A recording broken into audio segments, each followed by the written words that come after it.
મારી ચેનલમાં આપનું સ્વાગત છે। આજે આપણે બનાવશું ઘઉંના લોટની સુખડી। એના માટે મેં અહીં કરકરો લોટ લીધો છે, જે આપણે ભાખરી ન હોય એ એક વાટકો આપણે ઝીણો લોટ લીધો છે, જે રોટલી ન હોય એ। એક વાટકો ઘી લીધું છે, એક વાટકો ગોળ લીધો છે, કાજુ અને બદામ લીધા છે, જે મેં ઝીણા કટિંગ કરી લીધા છે। આટલા ઇન્ગ્રીડિયન્ટ્સ લેવાના છે આપણે। હવે આપણે ગેસ ચાલુ કરશું। જાડા તળિયાવાળી આપણે એક પેન લેવાની છે, એ રાખશું। જે ઘી લીધું છે એક વાટકો, એ એમાં ગરમ કરવા રાખી દઈશું। ઘી આપણું ગરમ થઈ જાય પછી આપણે લોટ નાખવાનો છે, જે આપણે જાડો અને ઝીણો લોટ લીધો છે એ। ગેસની ફ્લેમ આપણે ધીમી રાખવાની છે। આ રીતે તાવીથાના મદદથી આપણે બરાબર લોટ છે એ શેકવાનો છે। આપણે હલાવતા જ રહેવાનું છે, જેથી લોટ છે આપણે નીચે તળિયે બેસી ના જાય એટલા માટે।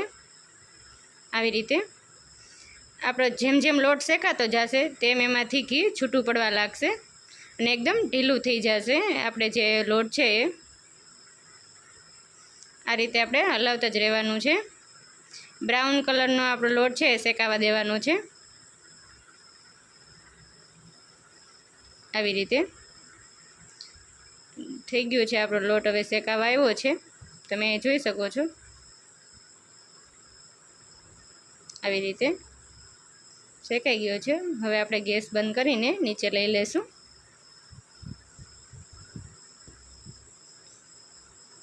હવે આપણે એમાં ગોળ નાખશું। થોડો થોડો ગોળ આપણે નાખીને બરાબર મિક્સ કરી લેવાનું છે। આવી રીતે ગોળ આપણે છે ઢીલો લેવાનો છે, એટલે સરસ મિક્સ થઈ જાય। આવી રીતે મિક્સ કરી લેવાનું છે બરાબર। બરાબર મિક્સ થઈ ગયું છે। હવે આપણે એમાં કાજુ નાખશું, ઉપરથી બદામ નાખશું,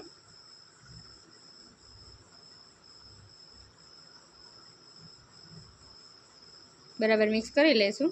હવે એક પ્લેટમાં આપણે લઈ લઈશું। તમે આમાં ગુંદર પણ નાખી શકો છો।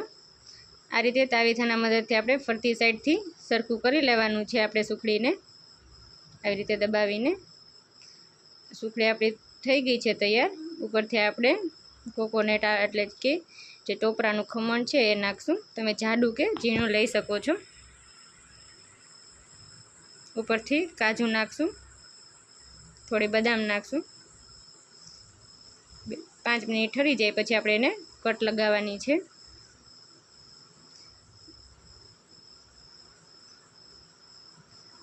પાંચ મિનિટ થઈ ગઈ છે। આ રીતે ચાકાની મદદથી આપણે નાના પીસ કરી લેવાના છે, મીડિયમ સાઇઝના। તો તૈયાર છે એકદમ સોફ્ટ એન્ડ પોચી આપણી સુખડી બનીને, જે ઘઉંના લોટની। ખાવામાં એકદમ સરસ, મોઢામાં મૂકતા જ પાણી પાણી થઈ જાય એવી। તમે જોઈ શકો છો કેટલી સોફ્ટ છે એ। તમે ચોક્કસ ઘરે ટ્રાય કરો આ માપથી બનાવવાની। મારી રેસીપી ગમી હોય તો લાઇક, શેર ને સબસ્ક્રાઈબ કરવા